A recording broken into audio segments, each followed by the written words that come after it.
A'udhu billahi minash shaitanir rajim. Bismillahir rahmanir rahim. Rabbi shrah li sadri wa yassir li amri wahlul 'uqdatam min lisani yafqahu qawli. Ameen. Assalamu alaikum dear students. How are you all? I hope that you all are fine and doing well. This is me, your Islamic studies teacher, and today we are going to start our new lesson, the first lesson from your final term syllabus. So let's find out that what is the name of that lesson. Okay students, so our first lesson from final term syllabus is unit number 21, and the name of this unit is The Prophet Muhammad, peace and blessings of Allah be upon him. And the main points which we will discuss in this video are as follows: introduction, or you can say previous knowledge. Then we will read the unit from your textbook, page number 70 and 71, and inshallah along with the reading I will explain it to you. Then students, there is homework for you. So students, here is the introduction of this chapter. To understand this lesson, we have to read about its background. Basically, this lesson is about the great battle of Badr, and that battle means the greater battle of Badr took place in 2 Hijri, which was March 624 AD. And the battle of Badr is one of the great events of human history, and the battle of Badr deserves a place in any history of that period. It was originally cause of all the battles that followed, and it took place, as I told you before, that it took place on 17th of Ramazan 2 Hijri, March 624. So let's learn about its background and causes. There were many problems which lead to the battle of Badr, and I will shortly tell you that what were those problems. Especially the unfriendly Quraysh was the biggest issue, then the jealousy of the Jews, and then also there were power seeking people, power hungry people like Abdullah bin Ubay, who became very unfriendly towards the Prophet ﷺ and his companion. They showed their hatred towards them, and so due to his double policy, the Quraysh write a letter to Abdullah bin Ubay, and the Quraysh exiled people living between Makkah and Medina. Then the major cause of this battle was the trade caravan of Abu Sufyan. In Makkah, preparations for an attack on Muslims were already afoot, but the actual reason, the quick reason was, in the month of Shaban 2 Hijri, the Muslims learned that a great trade caravan had started on its return journey from Syria and would be passing Medina a few weeks later. It was reported that in this caravan, 1,000 camels was worth 50,000 dinars, and everyone in Makkah had a share in it. Everyone in Makkah was therefore concerned about its safety, means the safety of that caravan. About 70 men accompanied it, and its leader was Abu Sufyan bin Harb, one of the worst enemy of Islam in Makkah. So the migration of the Muslim from Makkah to Medina, state of war had existed between them and the Makkan Quraysh. And Abu Sufyan realized that at an early stage that the Muslims were planning to attack his caravan. This increased his anxiety, means he became very much anxious, that he sent a fast riding messenger to Makkah to inform them, and then the Quraysh assembled a powerful army under the leadership of Abu Jahl, means now they were preparing themselves to fight with the Muslims, and their leader was Abu Jahl. Okay, now this is the very first point from unit number 21, that the caravan reaches Makkah safely. Caravan means the Abu Sufyan's caravan that reached Makkah safely. And meanwhile, Abu Sufyan's caravan was proceeding southwards along the coast. It had changed its normal route, means to save themselves. He tried to put as much distance as possible between himself and Medina. He reached Makkah safely by forced march and different routes. And by the time he got back to Makkah, the Quraysh army had already left for Medina to fight with the Muslims. Now, on the other hand, the Muslim army on the move. At the same time, Prophet Muhammad, peace and blessings of Allah be upon him, set out of Medina on the 12th day of Ramadan in 2 Hijri at the head of 313 faithful Muslims.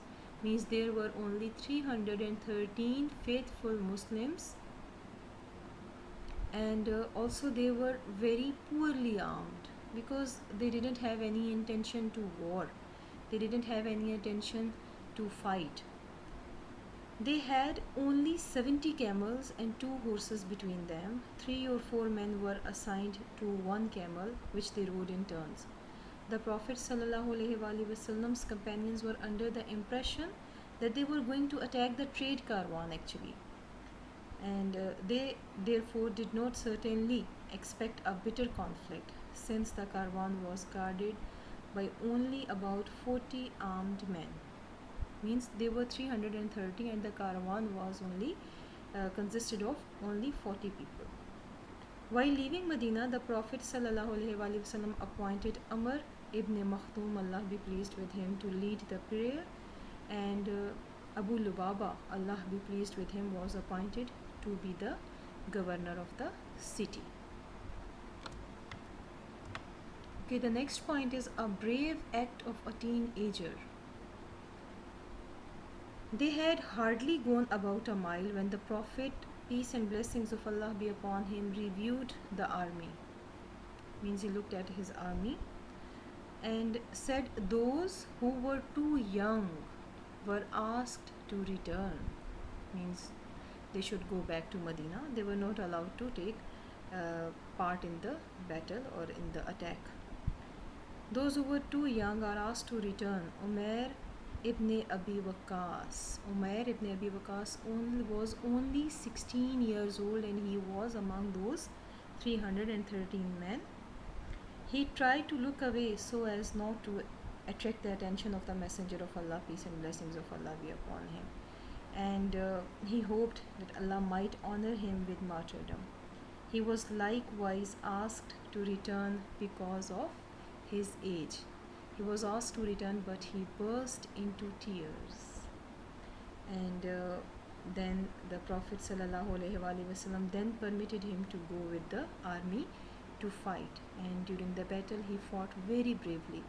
And Allah fulfilled his heart desire, which was to be a martyr. Okay, students, so the next point of this lesson is the Meccan force moves towards Badr. Abu Jahl, while marching, got word that caravan of Abu Sufyan had escaped and was safe. Some of the Meccan soldiers wanted now to go back because the reason was finished, but there was no reason left to fight. 2 clans actually withdrew. The only cause remaining for war between them and the Muslim was now the blood of the man called Amr ibn Hadrami, whom the Muslims had killed at Nakhla. It was the name of the place where that person was killed by the Muslims. One of the Meccan leader offered to pay his blood money to keep peace. Means they didn't want to have fight. But Abu Jahl didn't agree. He hoped to get rid of the Muslims once and for all. Finally, it was decided to advance, and the Quraysh continued their march till they camped at Badr. On the next hand, now the next point, the Muslim army marched towards Badr.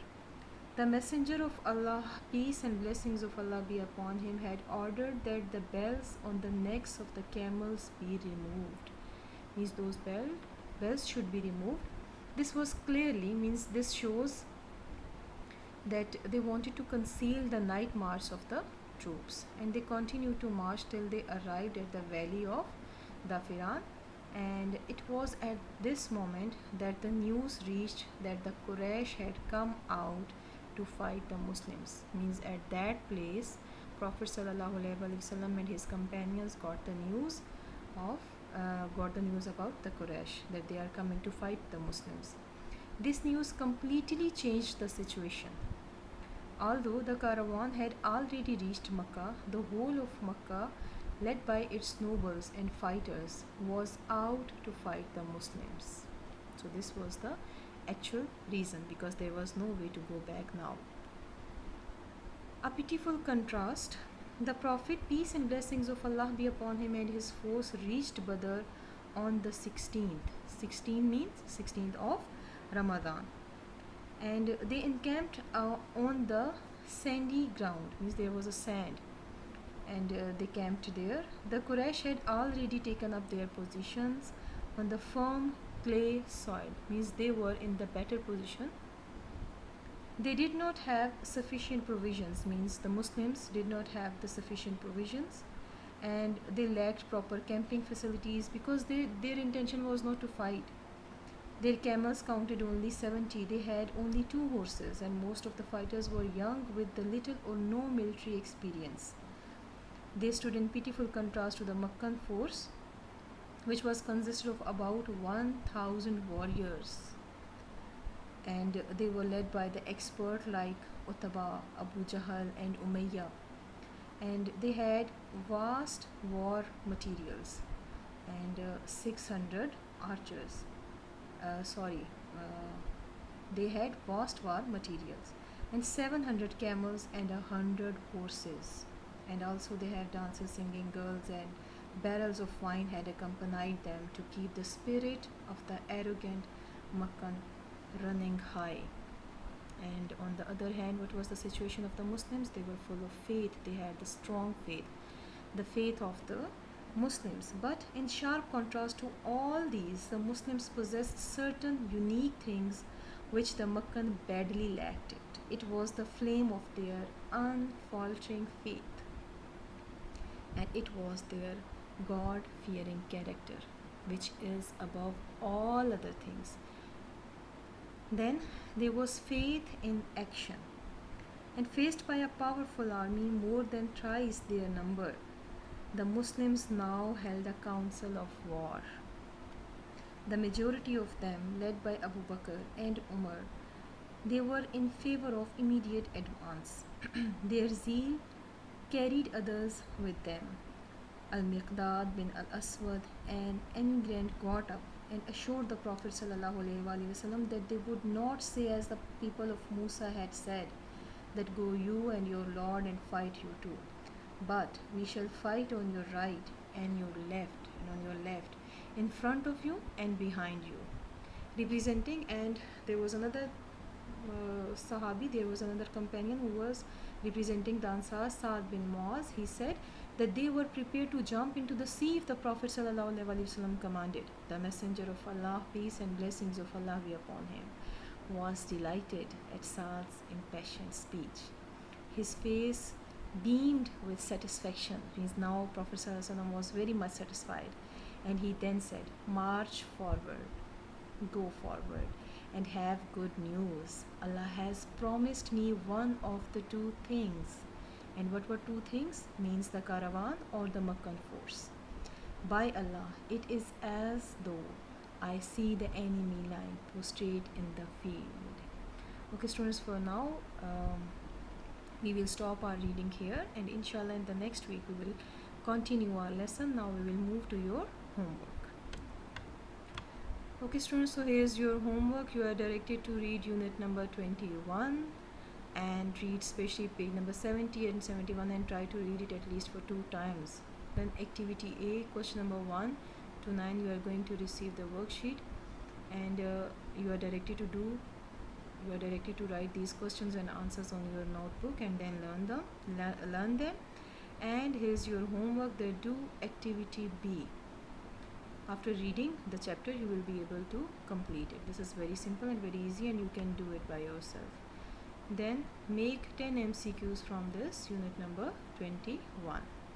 Okay students, thank you very much. Take very good care of yourself. Allah Hafiz.